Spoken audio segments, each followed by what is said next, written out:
Hey guys, what's up? Welcome to our third and final part of our crash course in Anarcho Transhumanism. In this video, we're going to talk about the social singularity. Let's go. Anarcho Transhumanists have their own concept of revolution, which will occur by the removing of the institutions that get in the way of people interacting directly with each other. This is referred to as the approach of a social singularity. This refers to the creation of technologies which enable peer-to-peer transaction and minimize relation to any sort of central body directly. This is done through the use of Bitcoin. This is different from agorism and counter-economics because it refers to the development of technologies that bring consumers directly to producers, as opposed to going and saying consumers and producers should go and trade on a black and gray market, though these concepts are related to each other. In short, the social singularity is simply just a reference to a vision of a process of developing technologies.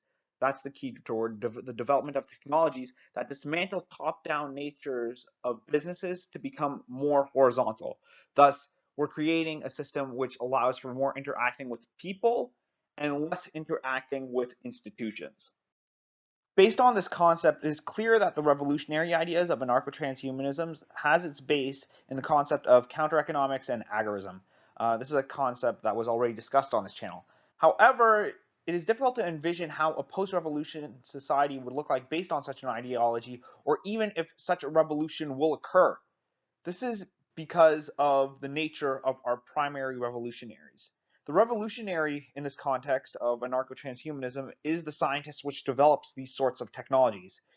It is through this complex agents which has the option of exploiting or developing society, or he can do both theoretically, because a revolution happens over time, that a revolution will or will not occur, right? This is discussed in a previous video. These agents can further hierarchies for their own benefits or not. So in reality, class consciousness is necessary for an anarcho-transhumanist vision to occur, and a little bit of idealism as well, regardless of what type of economic vision or economic system is envisioned. In this video series, we discussed a political ideology which advocates for the access of opportunity for all and how enabling happens in the social sense.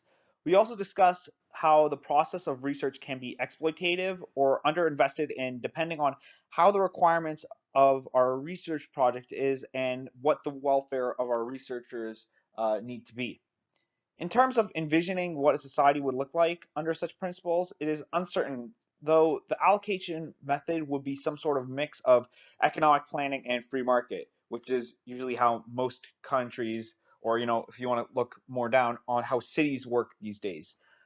Further issues like morals behind allowing access was not discussed in this video series, but it should be noted that it should be further explored for a fuller understanding of this ideology. So that's the video series on our crash course in anarcho-transhumanism. I hope you enjoyed it. Be sure to subscribe to this channel. Take care.